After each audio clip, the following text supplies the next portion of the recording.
Assalamualaikum warahmatullahi wabarakatuh. Auzubillahi minasyaitonirrajim. Bismillahirrahmanirrahim. Walaili iza yas. Demi malam apabila berlalu. Surat Al-Fajr selain fitrahnya adalah mengembalikan akal kita, hati kita, hawa nafsu kita kepada tali Allah, juga adalah suatu surat yang romantis, suatu surat yang puitis. Bukti bahwa Allah itu menyukai keindahan, mencintai kesenian. Bukti bahwa Allah itu ada jiwa.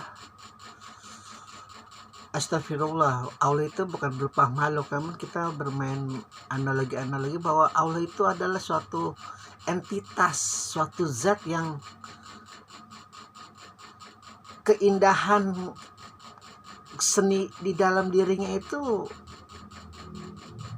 dia bahkan menantang. Ayo, sampai akhir zaman buat satu surat Al-Quran yang mampu menandingi kesenianku, yang mampu menandingi keindahan kata-kataku, yang mampu menandingi kebesaran kata-kataku, kehalusan kata-kataku, keharmonisan kata-kataku, kata Allah.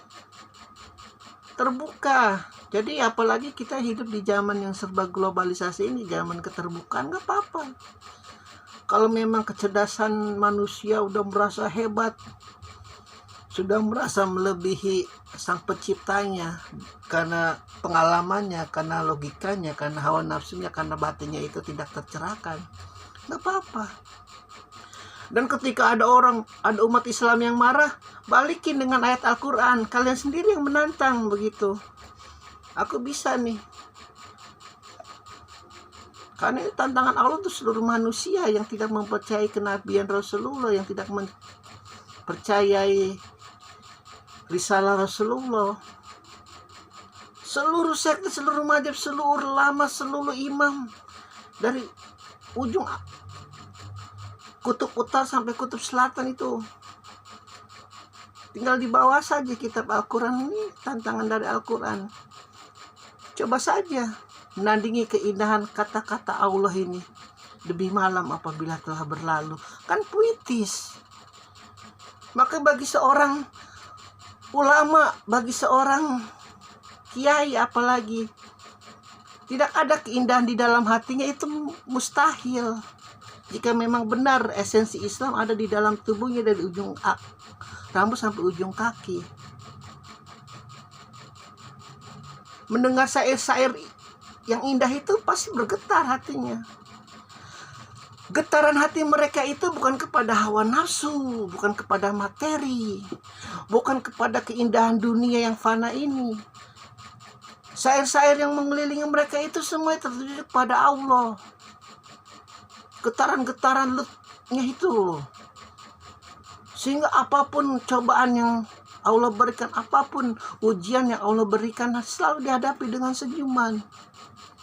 Karena tahu di belakang semua itu Allah itu tidak mungkin berbuat jalim. Kejaliman yang menghinggapi dirinya adalah hasil dari kebodohan dirinya. Pertama, tidak memahami apa itu, pasti tidak akan memahami betul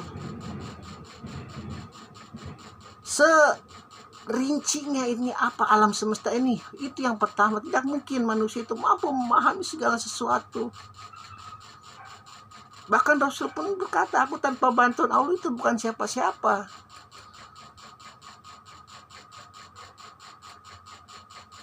Lidahku tidak begitu fasih untuk mengajak manusia, apalagi menggerakkan hati manusia. Apalagi mereka yang terkungkung hatinya, menutup dirinya. Karena kalau Rasulullah fasih, sangat fasih itu 17 tahun, pasti umatnya sudah banyak. Ini 40 tahun aja harus berhijrah, harus apa, harus berperang, harus apa. Ketidakpastian itu. Makanya dikatakan, seandainya ada nabi setelahku, maka Ali itu nabi, bagaikan Musa dan Harun. Begitu Rasulullah diangkat sebagai nabi, itu udah tertutup kenabian. Risalah sudah tidak ada lagi. Akal manusia sudah mencapai puncaknya kepada kodratnya. Makanya Ali selain ahli pedang juga ahli tata kata. Baca saja Najul Balago kalau tidak percaya. Dan jangan ini iblis anak tulus yang bermain ketika mendengar Najul Balago itu seolah Ali marah, Ali geram sama musuh-musuhnya. Oh tidak. Karena kalau sampai seperti itu berarti sudah kehilangan imamahnya, sudah kehilangan dia. Apa tuh kalau dalam Sunni kekhalifahan itu sudah hilang. Sama saja dengan Muawiyah kalau begitu. Apalagi sekte Syiah ini yang luar biasa mengagungkan Ali. Sama berarti Muawiyah katakan mengata-ngatai Ali, Ali juga mengata-ngatai Muawiyah. Tidak ada bedanya bagikan kaca. Makanya bahasa dalam kata-kata, dalam huruf-huruf itu berbahaya. Zaman sekarang pun begitu. Hanya karena kata-kata yang tidak terucap dari mulut, hanya dengan kata-kata, ini iblis langsung, apalagi sifat dengki kita tuh udah luar biasa. Positifnya udah nggak ada, negatif aja yang terus. Ada kata-kata yang sebenarnya bercanda, tapi begitu menyinggung hati karena tidak diucapkan dengan suara, dengan kata-kata, terjadi perpecahan, terjadi permusuhan sampai ke pengadilan, hal-hal yang tidak perlu dalam hidup. Makanya dibilang Allah itu tidak pernah berbuat zalim. Ketika engkau merasa sengsara, ketika engkau merasa menderita, itu kan ulahmu sendiri. Tidak mengikuti tuh Rasulku, apalagi yang namanya Muhammad, luar biasa. Apalagi yang namanya Ali, luar biasa. Abu Bakar, Umar, Utsman, luar biasa. Terlepas dari persaingan sekte kedua itu, mereka itu semua luar biasa. Mengejar kebaikan Allah, mengejar fitrahnya Allah. Ingin melindungi Ahlul Bait dari balas dendam umat kafir yang sangat luar biasa. Karena tahu Muhammad sudah tiada, seluruh hati udah pasti luar biasa. Maka aku saja sebagai benteng Ahlul Bait, biar Fatimah marah sama aku, biar Ali nggak apa-apa marah karena sakifahnya kurang, nggak apa-apa. Tapi selama aku ada, Ahlul Bait dari ujung kaki sampai ujung rambut tidak akan tersentuh oleh orang kafir. Emang benar terbukti Abu Bakar, Umar, Utsman tidak pernah tersentuh. Muawiyah ini yang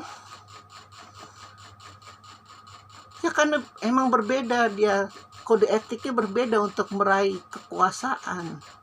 Karena memang dari rahim Muawiyah spermanya, dari rahim Abu Sufyan. Tapi kalau begitu jadi benar dong yang dikatakan bahwa itu semua sudah dalam bentuk mentalnya. Kalau mentalnya begitu ya sudah, bahkan Allah sendiri tidak bisa merubah. Justru itu ada agama itu kode etik bagi mereka yang percaya. Sebejat apapun mental manusia, sebejat apapun DNA yang ditularkan dari ayah ibunya, ayahnya misalnya bajingan, pembunuh, ibunya pelacur, itu jika benar-benar ingin terjun ke dalam dalam cinta kasih Al-Quran itu pasti bisa berubah. Pasti, nggak mungkin tidak.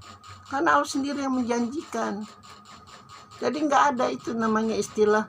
Ya emang udah wataknya begitu, mau gimana lagi Muawiyah. Emang ya sudah tukang minum, mau gimana lagi. Yang penting mampu menjaga umat, begitu jadinya. Padahal tidak bisa. Harus berubah manusia. Ya percuma dong diutus para nabi.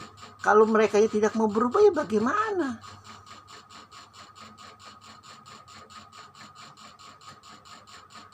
Kalau masih percaya begitu, ya berarti adanya namanya nihilisme. Penjahat sama jagonya sama fungsinya dalam dunia ini. Surga neraka jadi tidak berguna. Allah itu zalim jadi jatuhnya. Begitu. Hati-hati. Surat Al-Fajr ini benar-benar lengkap. Mau bicara tentang apa? Keindahan. Mau tentang makrifat untuk langsung mencapai tali al-dub, langsung bisa.